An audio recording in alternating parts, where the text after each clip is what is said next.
Uma segunda graça, um segundo benefício. Abra sua Bíblia, por favor, em 2 de Coríntios, capítulo 1, versículos de 12 a 15. O tema de hoje é sobre lei e graça. Diz assim o apóstolo São Paulo, 1 de Coríntios 1, 12 a 15. Porque a nossa glória é esta, o testemunho da nossa consciência, de que com santidade e sinceridade de Deus, não com sabedoria humana, mas na graça divina, temos vivido no mundo e mais especialmente para convosco. Porque nenhuma outra coisa vos escrevemos, além das que ledes e bem compreendeis, e espero que o compreendereis de todo, como também já em parte nos compreendestes que somos a vossa glória, como igualmente sois a nossa no dia de Jesus nosso Senhor. Com esta confiança, resolvi ir primeiro encontrar-me convosco, para que tivesseis um segundo benefício, em outras Bíblias, uma segunda graça. Que esta palavra abençoe todos os corações. Vamos orar ao Senhor. Senhor Jesus, mais uma vez voltamos à tua casa, não apenas para ter uma experiência. A vida espiritual não é apenas uma experiência com Cristo, é uma vivência diária, uma vivência de fé, é um mergulhar nas profundezas do teu coração, é ir ao mais profundo do conhecimento, é ter revelação dos mistérios, a palavra que esteve oculta desde os tempos eternos e que agora o Senhor mais uma vez revela, depois de Paulo e da reforma protestante, revela à sua igreja amada nestes últimos tempos. Fala-nos, ó Deus, segundo os teus oráculos, em o nome de Jesus. E o povo do Senhor diga amém, amém e amém. Graças a Deus, meu bispo. Amada igreja do Senhor, aqueles que são selo do meu apostolado, pedras de Deus, pedras vivas de Deus, noiva de Cristo, ataviada de branco, sem manchas, sem rugas e sem defeitos. Meus filhinhos, meus amigos eternos, aqueles que são parte do meu coração. Que dias preciosíssimos estamos vivendo em nosso ministério. Literalmente, estamos ouvindo a voz de Deus, a voz da verdade, a voz libertadora. A voz de Deus é libertadora. E a liberdade espiritual começa exatamente quando você entende qual é a diferença entre a lei e a graça. Para que você depois entenda o significado de uma segunda graça.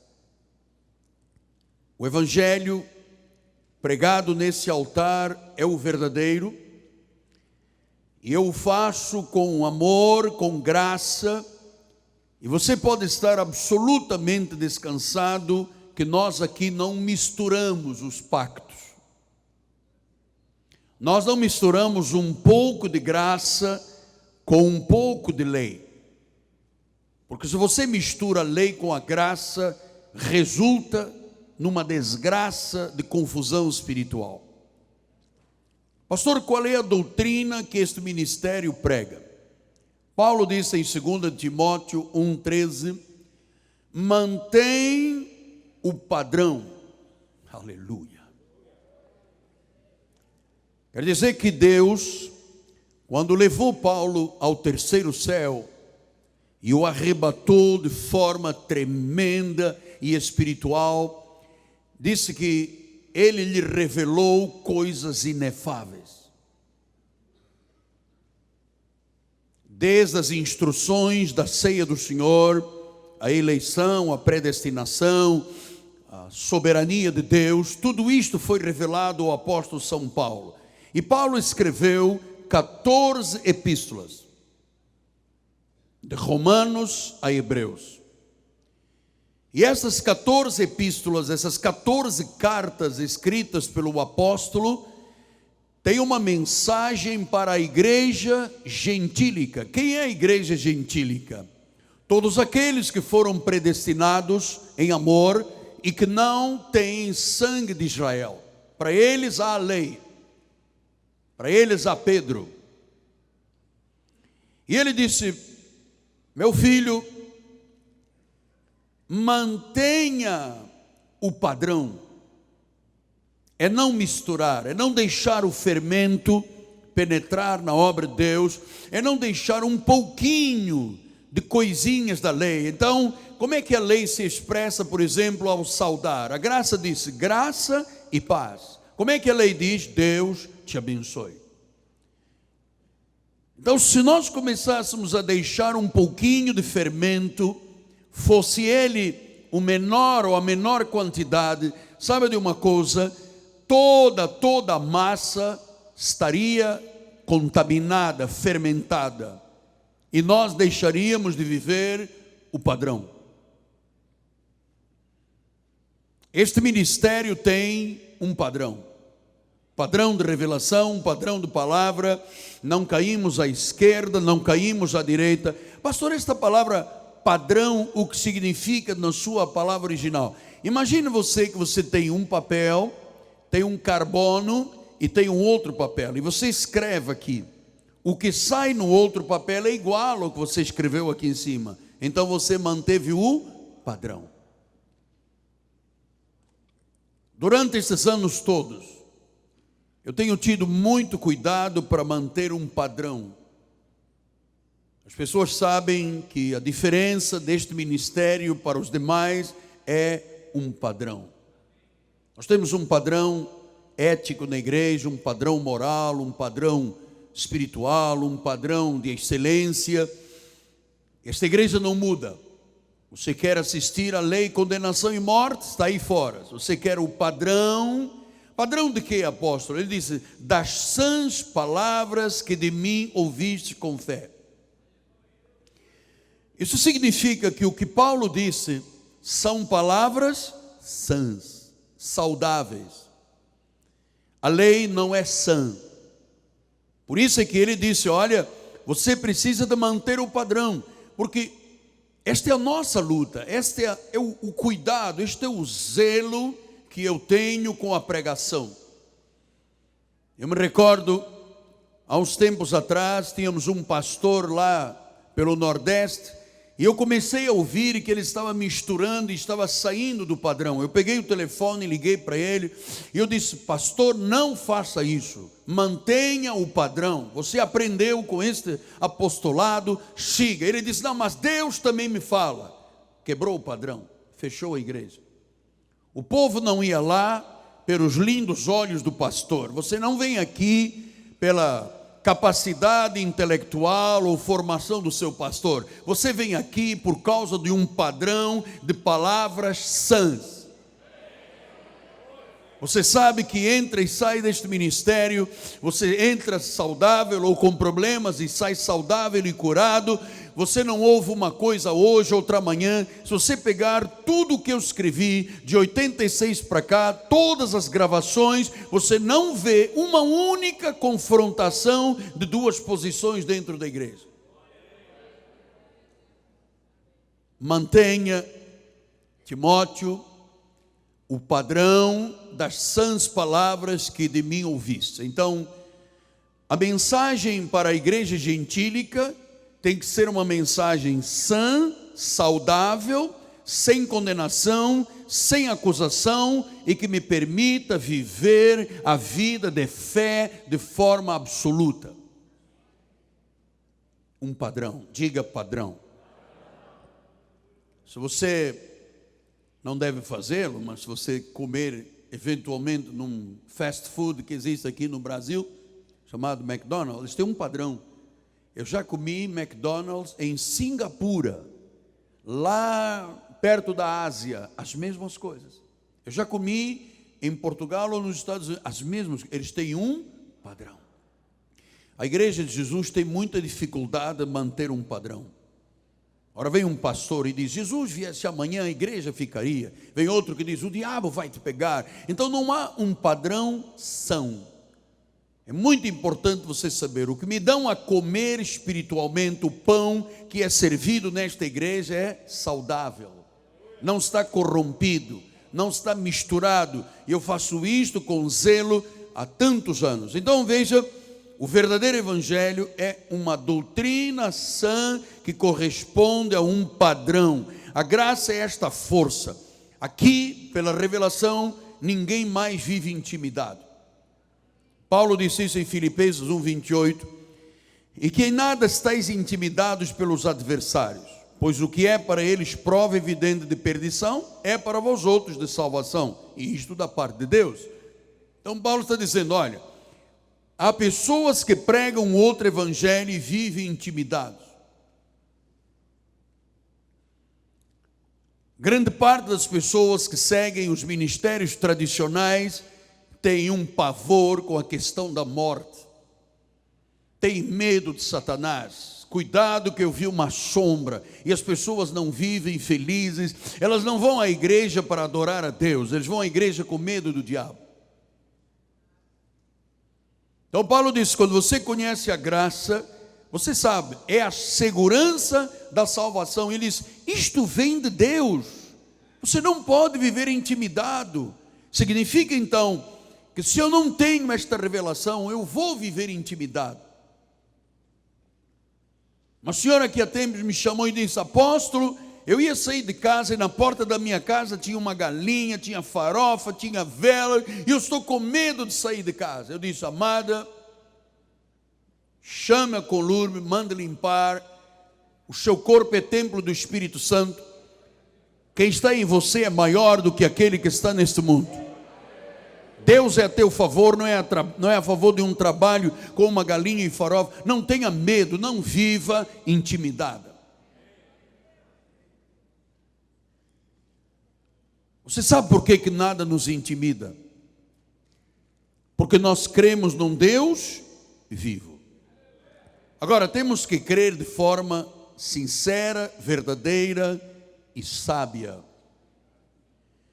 Então Paulo disse isso em 2 Coríntios 1,15, ele disse, com esta confiança eu resolvi primeiro encontrar-me convosco para que tivesseis um segundo benefício. Algumas bíblias que dizem, como original, uma segunda graça. E depois no versículo 13, ele tinha dito, nenhuma outra coisa vos escrevemos, além do que ledes e bem compreendeis. Espero que você compreenda tudo. Então vamos lembrar, Paulo disse, eu tenho um padrão, o padrão para a igreja gentílica é uma mensagem sã, saudável, e ele disse, eu espero que você compreenda tudo, porque eu vim ter convosco para vos trazer uma segunda graça. O que é uma segunda graça ou um segundo benefício?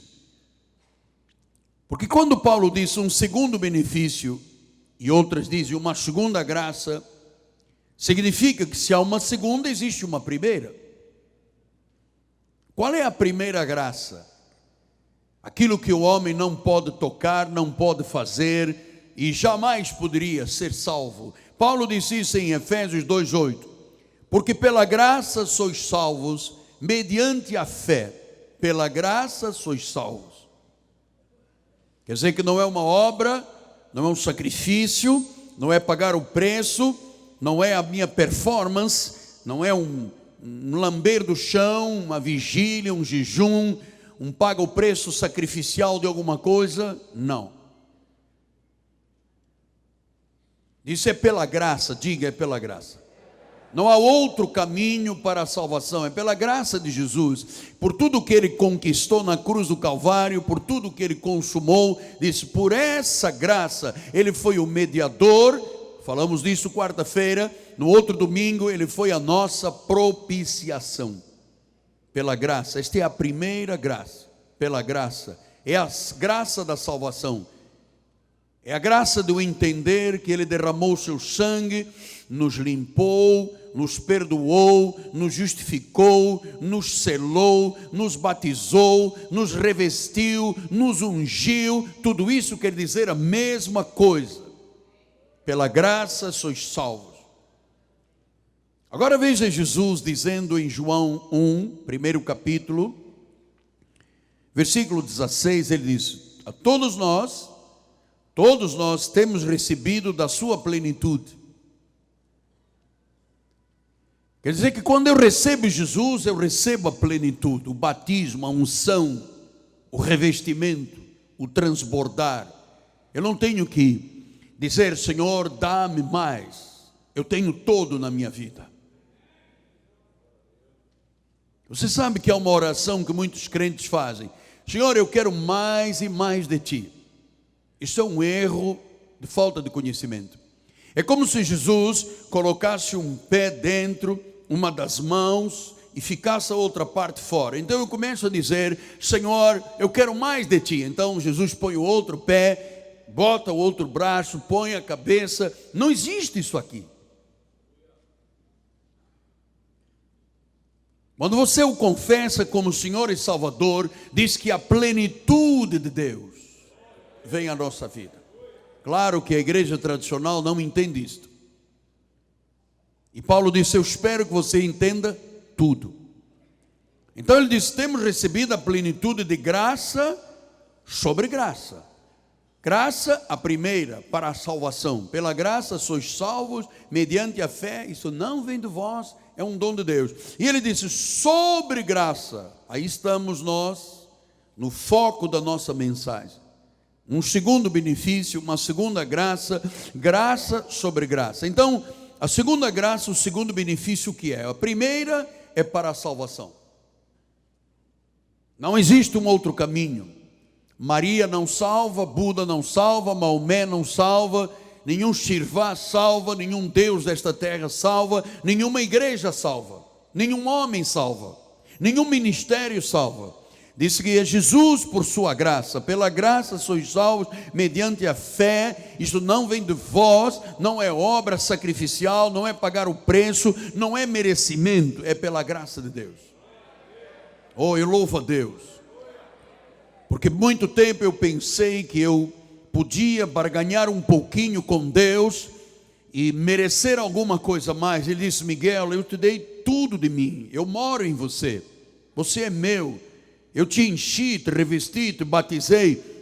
Você tem a minha plenitude. Pedir mais o quê? Então a segunda graça é a revelação das promessas da sã doutrina. É o conhecimento daquilo que a Bíblia chamou de mistério, os mistérios que estiveram ocultos desde os tempos eternos. Você sabe, Deus não fala nada sem que primeiro revela aos seus profetas. E esta palavra que vinha assim sendo pré-anunciada desde o antigo pacto, mostrando tipos de Cristo, mostrando revelações, ela se tornou o clímax de tudo com a revelação de Paulo. Paulo disse: eu, como prudente construtor, lancei os alicerces. A igreja não existia com as características da igreja que vivemos. A igreja era a sinagoga. Até que um dia, Paulo disse: espera aí, mas o meu chamado não é para os judeus. Ele teve 3 chamados: entre judeus, entre reis e entre gentios. E houve uma hora que ele disse: eu honro o meu chamado, o meu apostolado, eu vou para os gentios. A igreja tradicional sempre viveu misturando judaísmo e gentilismo. Essa não é a forma padrão. Esta não é a forma correta. Então nós temos que compreender a revelação das promessas, porque é isto que gera uma vida vitoriosa. É isto que gera uma boa consciência. Paulo disse aos hebreus que nós, para servirmos ao Deus vivo, teríamos que ter uma boa consciência. Ou outras vezes ele disse uma consciência pura. Outra vez ele disse uma consciência lavada. Se Deus não lavar a minha consciência, não a purificar, não a vivificar, se eu não tiver uma consciência pura, lavada, transformada, eu nunca vou acreditar nas coisas de Deus, ou vou sempre duvidar. Por isso, quem não tem uma consciência pura e boa, rejeita a predestinação, rejeita a eleição, rejeita a soberania, rejeita o dízimo, rejeita o culto, rejeita. E aí estão 15 milhões de pessoas desviadas das igrejas. Você sabe por quê? Porque rejeitaram. Rejeitaram o padrão de Deus. A sua consciência está suja. Então, quando você chega às vezes diante de uma pessoa e diz: Deus te ama, você é um predestinado, e a primeira coisa que ele diz: eu não, eu sou um pequeno gafanhoto, porque não conhece a sua identidade. Então essa consciência pura e boa é fundamental. Eu tenho uma boa consciência. Eu não olho para as pessoas pensando no bolso das pessoas, ou no valor do carro que você conseguiu, ou nos bens que você adquiriu. Eu olho para a tua vida, olho para a tua alma, olho para o teu espírito, olho para as tuas necessidades espirituais. E quando em casa eu mergulho para estudar a palavra, eu penso: Senhor, dá-me sempre o melhor, porque eu quero trazer este povo não comendo palha seca ou palha pintada de verde. Eu quero falar de forma simples para que até o cidadão mais simples possa entender. Há pouco um irmão me falou: só quem não quer não aprende com o senhor, apóstolo. E é verdade. Você sabe, às vezes você ouve um pregador e você precisa de ter um dicionário. Ele diz uma palavra e você vai no dicionário porque não compreendi, vem uma segunda, vem uma terceira, e há pessoas que dizem sem nunca dizer absolutamente nada. Então a segunda graça é fundamental, porque é ela que nos faz sentir que somos verdadeiramente um espírito com Ele. É esta segunda graça que nos faz sentir, que realmente nos faz sentir que somos limpos, justificados, sem pecado. Paulo disse isso em Hebreus 10:14, porque com uma única oferta, já foi paga essa oferta, já foi dada naquela cruz, Ele aperfeiçoou para sempre. Ou seja, para sempre. Uma vez que eu tenho Jesus, o meu espírito está perfeito. E ele diz: agora estão sendo santificados. Ou seja, estamos aprendendo a viver o Evangelho. Estamos aprendendo a viver uma vida santa e pura. Assim é o chamado na graça de Deus. Mas a questão do pecado diz: por uma única oferta, Ele aperfeiçoou para sempre. A tradição não aceita isto. A tradição chama a igreja de Jesus de pecadora. A maioria dos pregadores diz: esta é uma congregação de pecadores. Porque você sabe, se uma pessoa se sentir complexada, ela pode ser facilmente manipulada. Ele, por uma única oferta, aleluia, naquele dia, lá naquele monte Gólgota, Gólgota do original hebraico quer dizer caveira. É uma figura de uma caveira. Pegaram Jesus, pregaram-no numa cruz, os seus pés, e lá estava ele, entre dois salteadores. Era a morte maldita do madeiro. A cruz é o símbolo da morte maldita. Não ponha uma cruz no seu pescoço, no seu carro e em sua casa. A igreja não tem uma cruz, não tem uma imagem. A igreja tem a convicção e a certeza que lá em Jerusalém há um túmulo vazio.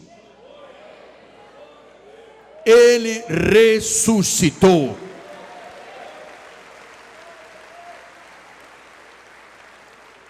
Então, quando você compreende esta segunda graça, você compreende a revelação da doutrina, da vida vitoriosa, da boa consciência, que você tem realmente um espírito com Jesus, você está limpo, está justificado, está sem pecado, que o inimigo não pode mais te dominar. Então, esta é a última reforma protestante. É isto que é a segunda graça.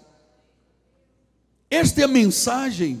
Nós temos que comunicar esta segunda graça ao mundo. Porque esta última reforma tem que correr o mundo. Eu me recordo, quando com muito temor, eu liguei para o diretor de comunicação da rede que nós trabalhamos há tantos anos, e eu disse ao diretor: olha, com as mudanças de governo, nós não temos mais possibilidades de pagar um contrato tão alto, porque em euros. Por favor, tire o programa, deixe só domingo ou sábado, temos que nos adaptar às circunstâncias. E o diretor me disse: apóstolo Miguel Ângelo, o senhor paga o que você quiser, porque o seu programa é a força deste canal. É o padrão, é a doutrina, é a verdade. Diga glória a Deus. Então, 2 de Paulo 3,16 diz: quando porém algum deles se converta ao Senhor.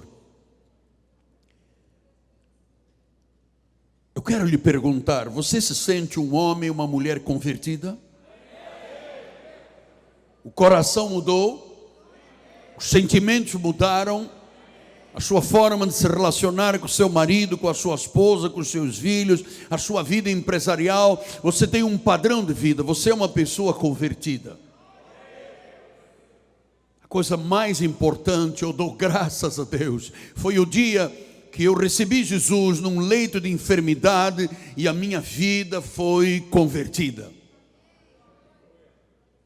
Eu era um católico apostólico romano, cheio de complexos, de problemas, de situações emocionais dramáticas, porque você sabe, a idolatria faz isso da mente das pessoas.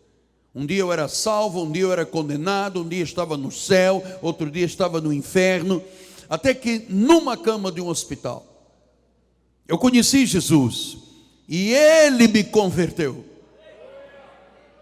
Eu não fiz absolutamente nada, eu sei lá se eu merecia, se eu não merecia, foi Deus que fez. E disse: quando alguém se converte ao Senhor, não é quando alguém se converte a uma religião.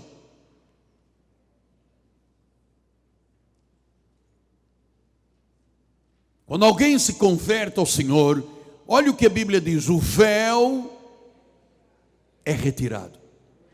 O véu é o símbolo da lei. Diz que o véu é retirado. Quer dizer que uma pessoa que diz que é convertida e tem um véu da lei, ela não é convertida, porque a Bíblia diz que está implícito. Converteu, tem que tirar o véu. O véu lhe é retirado.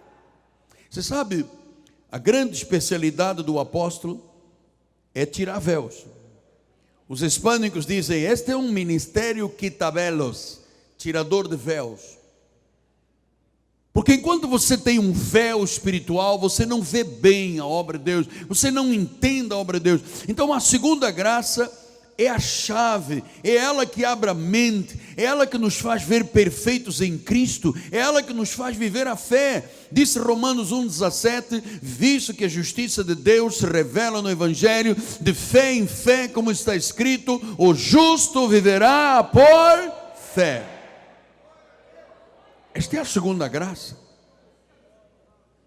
Quer dizer que não é mais obras, não são mais obras, nem sacrifícios, não. Romanos 11,6 diz: se é pela graça, Já não é por obras. Do contrário, a graça não é graça. Ou seja, se é por obras, se é por sacrifícios, se é pagar o preço, se são batismos, vigílias, jejuns, cerimônias, ritos, então não é graça. Se não é graça, é o quê? É lei.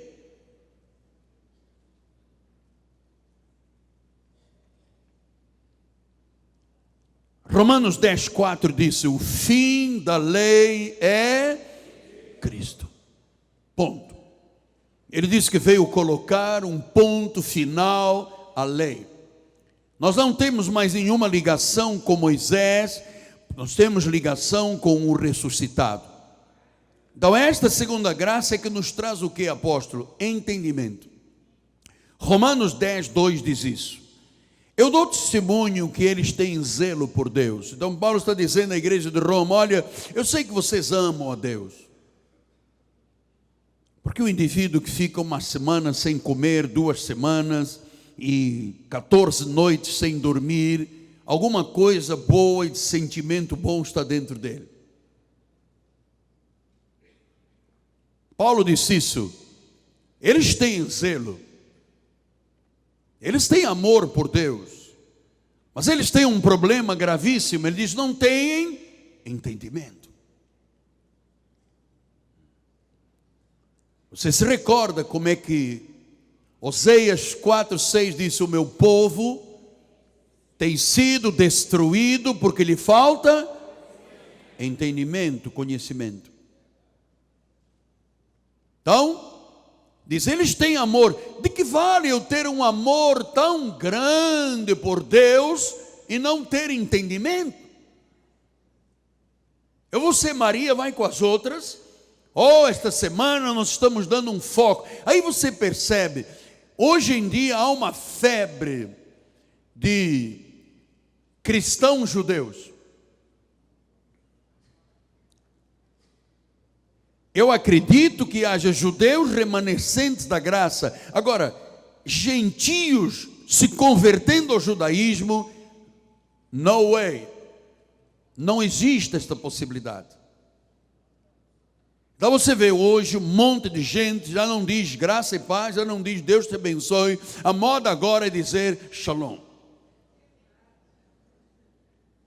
E então foram lá no original e pegaram um monte de frases em hebraico, e as pessoas estão falando shalom, e começam a usar umas expressões, e aquilo faz a pessoa mostrar que ela entende, mas não tem entendimento nenhum.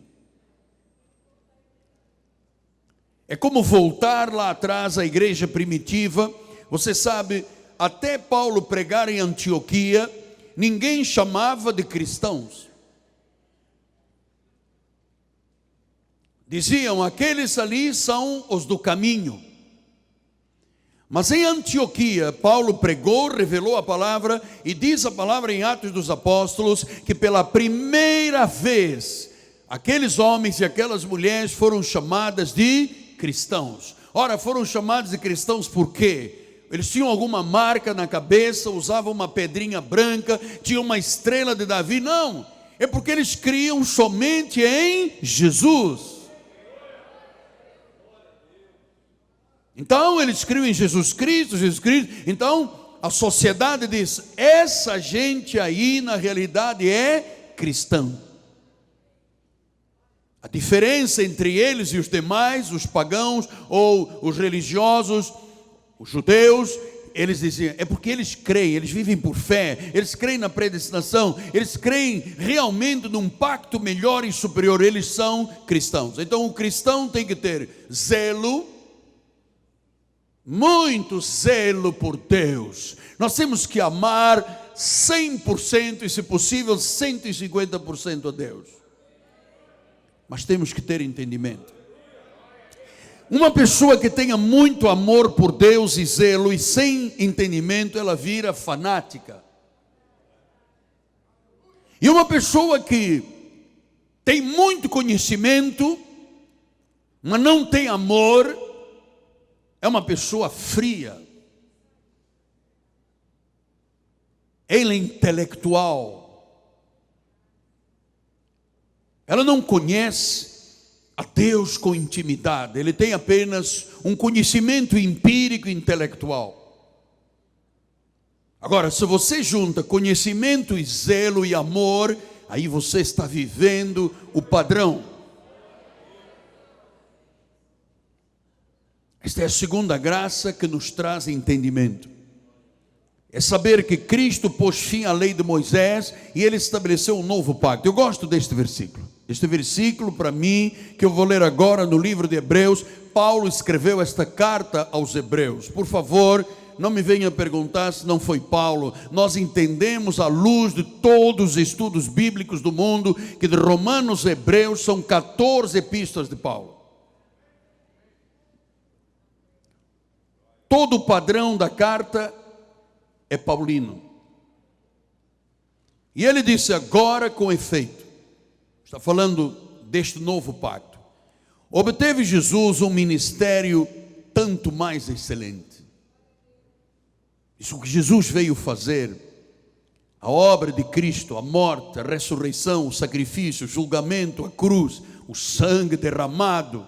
Ele disse: este é o ministério mais excelente. Diga, mais excelente. Porque ele é também mediador de uma superior aliança, instituída em base de superiores promessas. Portanto, é mais excelente, é superior e tem promessas melhores em relação a quê? A lei. Pastor, mas se eu, está dizendo aquele pastor pregador que está assistindo, mas se eu pregar isto na minha igreja, o povo vai embora. Olha, se forem embora é porque não são salvos, porque aqui ninguém vai embora. O indivíduo pode até ter um problema, ficar triste, se zangar, depois volta, sabe que aqui é amado decentemente, não é, bispo? É amado decentemente.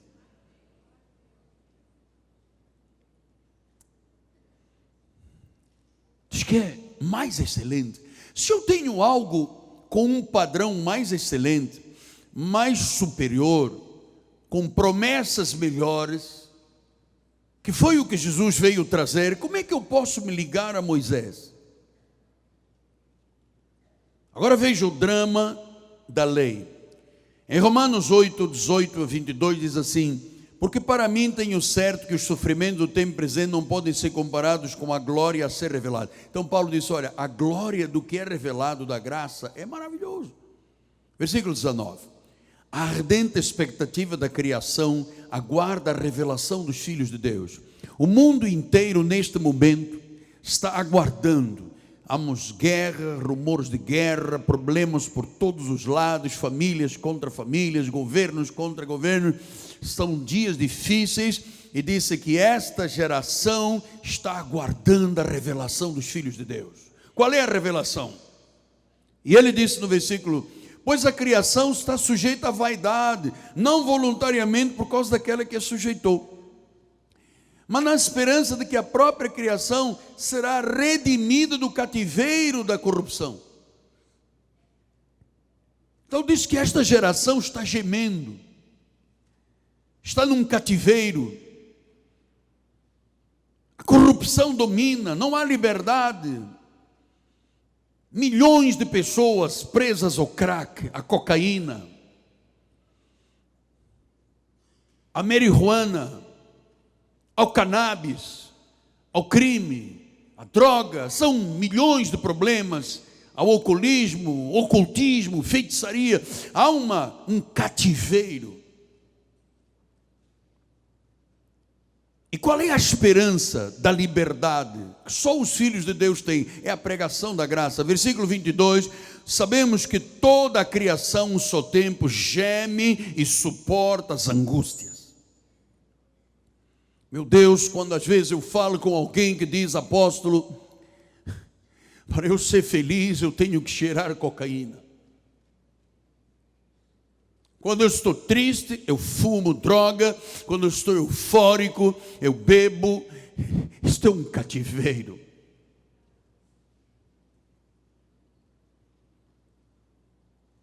A vida está se revelando como algo insustentável para a maioria do ser humano. É um cativeiro, é um gemido, é uma angústia. Eu sei o que é isso, eu vivi desta forma, e eu entendo que só uma mensagem com um padrão de beleza, de espiritualidade, de verdade, pode tirar a pessoa desse gemido, desse cativeiro e dessa angústia. Talvez você não se lembre mais como você e eu vivíamos no passado. Quanta angústia, quanto gemido. Quantas vezes eu fui à igreja católica e me benzi, e eu dizia aquela imagem, por favor me ajuda, e ninguém se movia. Eu dei muitos gemidos de sofrimento, havia alguma coisa que eu não sabia explicar, era como um vazio. Eu era garoto ainda, e cheguei lá há quase 22 anos, eu dizia, falta-me algo, eu preciso de algo. Eu gemia, eu estava numa angústia. Foi preciso a minha vida virar de cabeça para baixo, aquele acidente terrível, aquela explosão, pernas fraturadas, ossos expostos, rosto desfigurado, braço, bacia, cóccix, 7 fraturas na perna esquerda, na perna direita. Quando eu virei um legume, a vida de cabeça para baixo, é que Deus disse, agora eu vou restaurar esse vaso quebrado. Quanto gemido, quanta angústia. Mas o problema, amados, não é gemer e angustiar antes de ter Jesus. O problema maior para mim é o gemido que milhões de pessoas estão dando na igreja romana, sem saberem para onde vão quando morrerem, ou para onde irão. São milhões de crentes ditos evangélicos convertidos que hoje estão montes em casa, bebendo, fumando, maltratando a mulher, o marido, com desejos totalmente contrários a Deus, mas que guardam uma carteirinha e dizem, eu sou crente. E nem respeitam a esposa, nem o marido, nem os filhos. Estamos aí com uma população carcerária de quase 600 mil pessoas no Brasil inteiro. A maioria deles tem nome bíblico. E eu me recordo quando eu fiz estágio, quando eu terminei o curso de Direito e tive que visitar delegacias e presídios, eu me encontrava com gente desesperada e eles diziam, muitos disseram, minha mãe é crente, meu pai é crente, eu tenho que sair daqui, eu me desviei. E você sabe, em vez de eu chegar lá com códigos penais, eu dizia, meu irmão, eu vim aqui para te abençoar. Põe a mão de fora aí da tua grada, segura aqui na minha mão. E abençoava aquelas vidas. Porque ali estão pessoas gemendo, angustiadas, que praticam crimes porque lhes faltou conhecimento, graça, amor às vezes de uma mãe, de um pai. Por favor, não desista dos seus filhos. Ama os seus filhos, filho é filho e ponto. Não desista da sua mãe. Não diga que sua mãe é velha, quadrada, o seu pai já não entende nada, está tremendo a mão direita. Cuide do seu pai, cuide da sua mãe. Você tem uma família, ame a sua família, dê à sua família a sua vida. Não existe coisa melhor do que uma família. Não existe. Então a segunda graça é esta liberdade da glória que os filhos de Deus têm. Isso foi o que Paulo disse. Liberdade da glória dos filhos de Deus.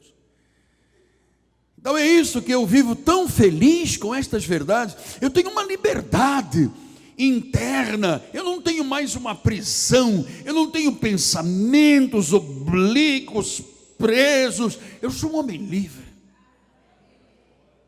A liberdade da glória dos filhos de Deus. Por isso é que eu disse, você se lembra como era a sua vida antes da igreja? Nós temos uma liberdade. Ir e vir é constitucional.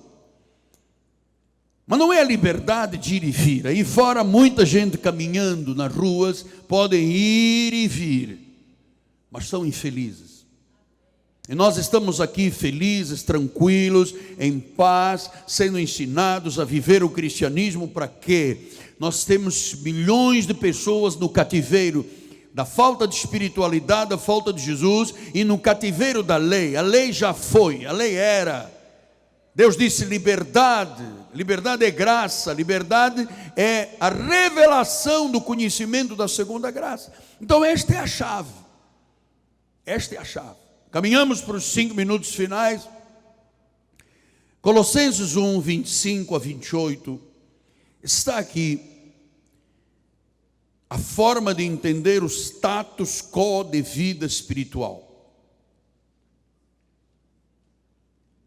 Está aqui nesta revelação de Paulo aos Colossenses, uma das mais perfeitas palavras que fazem mudança de vida, que transformam a mente e o coração.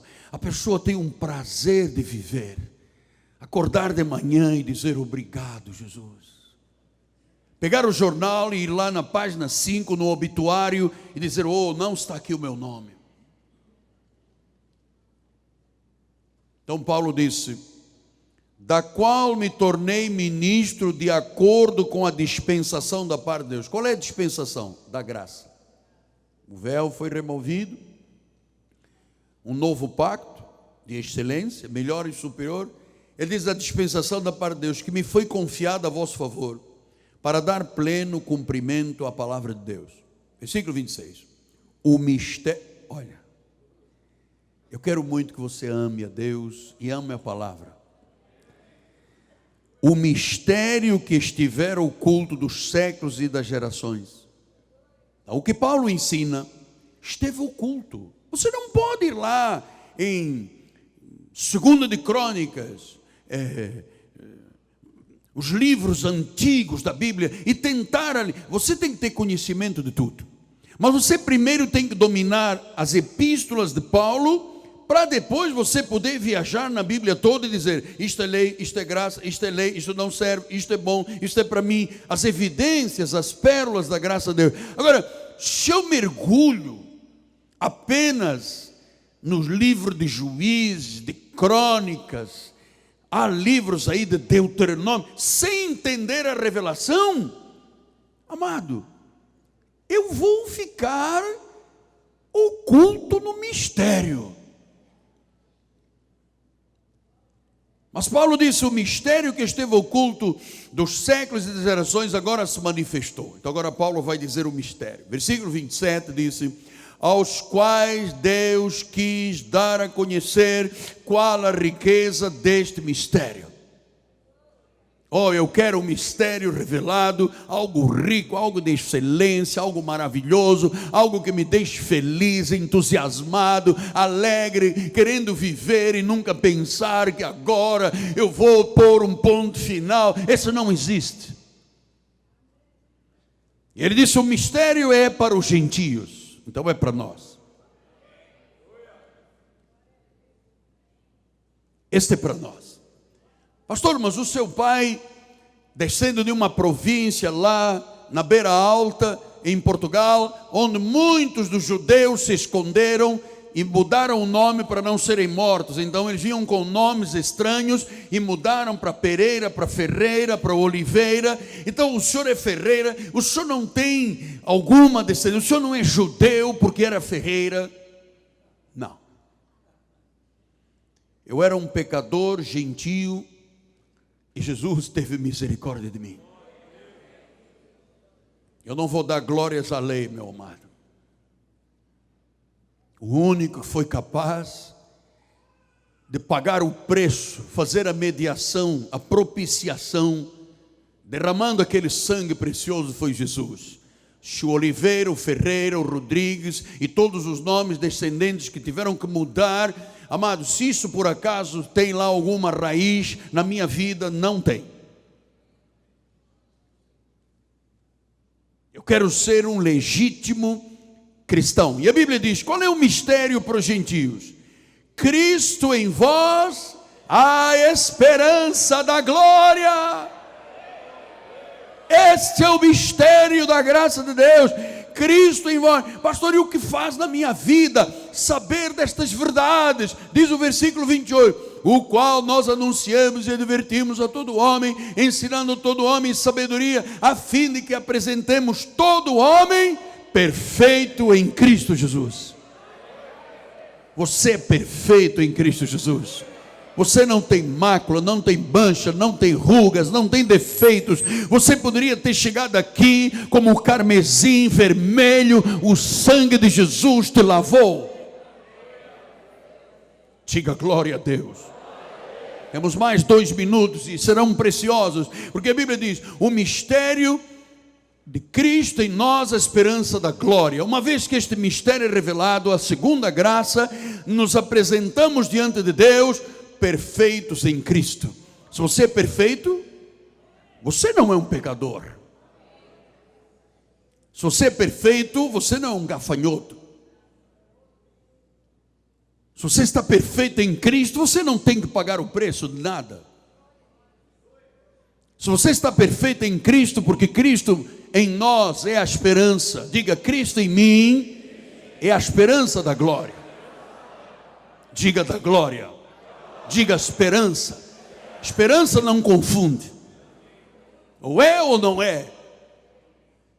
Eu não posso um dia me achar bem com Deus e no dia seguinte está sendo arrastado para o inferno e começar a ver as chamas do inferno, onde a lei diz que está cheio de crente. Qual crente? A Bíblia diz que o inferno é para o diabo e os seus anjos. É para aqueles que forem separados para a esquerda. A Bíblia diz que ele separará peixe bom de peixe ruim. E diz que os justos serão colocados à direita. E ele dirá: benditos do meu Pai. O Senhor te chama de bendito, o Senhor te chama de abençoado, o Senhor te chama de perfeito em Cristo, o Senhor te chama de renovado, batizado, revestido, cheio da glória de Deus. Para quê? Para você depois sair daqui e ligar um rádio, uma televisão, ou ir a uma outra igreja e dizer: tem que batizar nas águas, porque esse perfeito em Cristo, o Cristo em nós é uma balela. É isso. É isso que a lei tem feito. Disse que isto tudo que eu acabei de ler, a segunda graça, é uma balela, não serve para nada. E nós temos que ir numa lagoa, bispo, de mão dada, e dizer: o que Cristo mentiu na cruz, nós vamos agora fazer.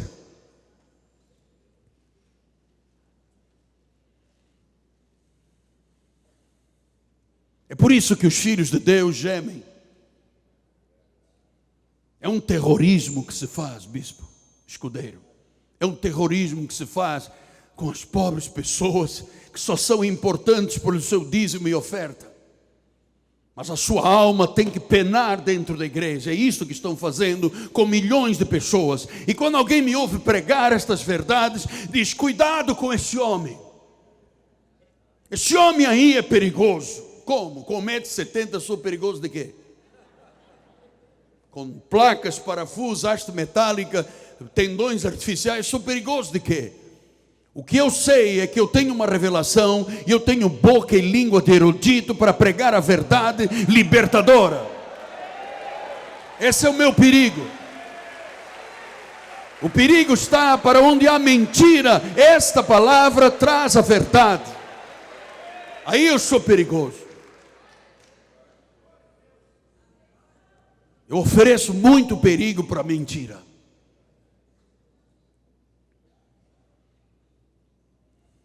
E disse Paulo no versículo 29: para isto é que eu me afadigo. Eu me esforço o mais possível. Isso que eu venho pedir uma vez mais, misericórdia e graça a toda a igreja, a minha família, bispos, pastores, presbíteros, diáconos, bispo administrador, bispo diretor de televisão, todos nós que pagamos um preço de ministério. Vamos nos afadigar, vamos nos esforçar o mais possível, segundo a eficácia que opera em nós. Eu sei o que às vezes eu sobrecarrego muito a minha família, dizendo: vamos para a igreja, vamos embora, mais um culto, mais uma consagração, mais um dia, e parece que nós não fazemos outra coisa, é casa, igreja, igreja em casa. Mas onde está o prazer da vida, amado? Eu já vivi lá do outro lado. Era um gemido Era uma angústia de não saber o que eu seria quando um dia morresse, ou o que eu andava fazendo nesta terra. Uma angústia, um cativeiro. Mas agora, perfeitos em Cristo, temos uma nova identidade, somos abençoados, assentados em lugares celestiais juntamente com Cristo, somos amados de Deus, herdeiros justificados, ministros de uma nova aliança, dispenseiros dos mistérios de Deus, ministros de Cristo, mais que vencedores. Somos nação santa, propriedade exclusiva de Deus, salvos, justificados, santos. Esta é a segurança, esta é a âncora da alma. O resto é cativeiro, é gemido. Ai, ai, ai. É por isso que a Bíblia diz ai, ai no livro do Apocalipse. E quando Deus diz ai, ai, ai, é porque alguma coisa importante Ele vai manifestar. Quantas pessoas a esta hora já tiveram o prazer de estar numa igreja, de amar o seu pastor, amar a Bíblia, amar os seus irmãos, e o diabo botou uma seta e diga: saia daqui, vá-se embora. Não é desta igreja só, são milhares e milhares de igrejas, a maioria já fecharam os seus cultos à noite. Eu estava conversando hoje com um dos nossos bispos e eu perguntei: cadê aquela irmã que nós oramos tanto? Ela comprou uma casa tão linda na Barra, comprou um carro novo, um Hyundai, daqueles de 12 marchas, não precisa nem de estacionar, o carro já estaciona sozinho. Essa irmã me pediu tanto aqui chorando: eu quero uma casa, eu quero um carro que estaciona sozinho, que avisa quando eu estou de trás, vai bater, e quando eu vou de frente ele muda. Então Deus deu tudo. Eu disse: onde está essa irmã? E o bispo me disse: ela tem muito medo de vir aqui. Por quê? Aqui é zona de Gaza, é o quê? Hã? Faixa de Gaza?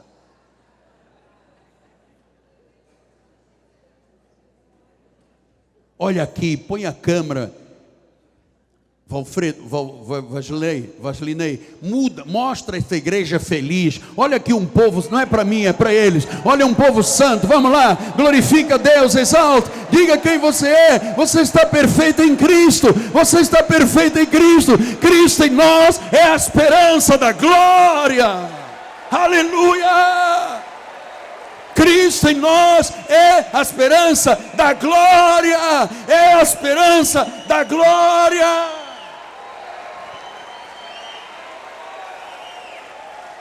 Diga glória a Deus, com mais força, glória a Deus. Isso. Eu não vou porque eu tenho muito medo. Mas não teve, até há 2 meses atrás, vinha todos os cultos. Não, mas agora. Eu tenho um carro que Deus me deu, que toca, e ele vai sozinho, ele entra na garagem.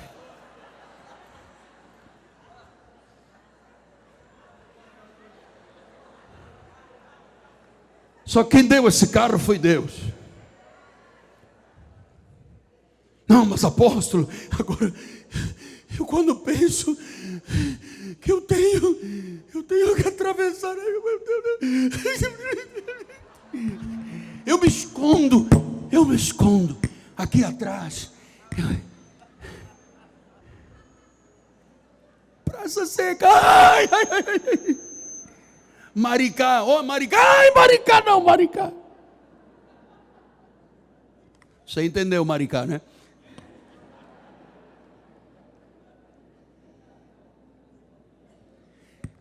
Gente, graça e paz, eu vou dormir.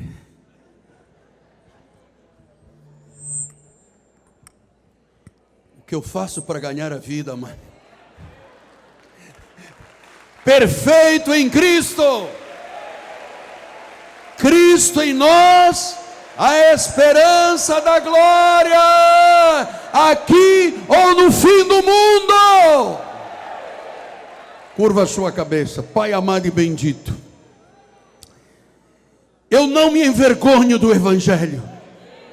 Você se envergonha? Ele é o poder de Deus para a salvação. Por isso, nesta hora, recebemos esta palavra, esta segunda graça, como âncora da nossa vida, nossa identidade em Cristo, o mistério que esteve oculto. E todo o povo de Deus diga amém, amém e amém. Vamos ficar de pé.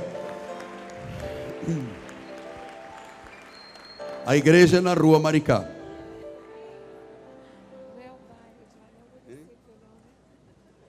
Glória a Jesus. Você está feliz nesta manhã abençoada? Levante as suas mãos para os céus. Obrigado, Senhor, porque esta palavra nos alimenta, Senhor. Nós não anulamos, Senhor, o teu sacrifício. Vivemos sim, graça sobre graça.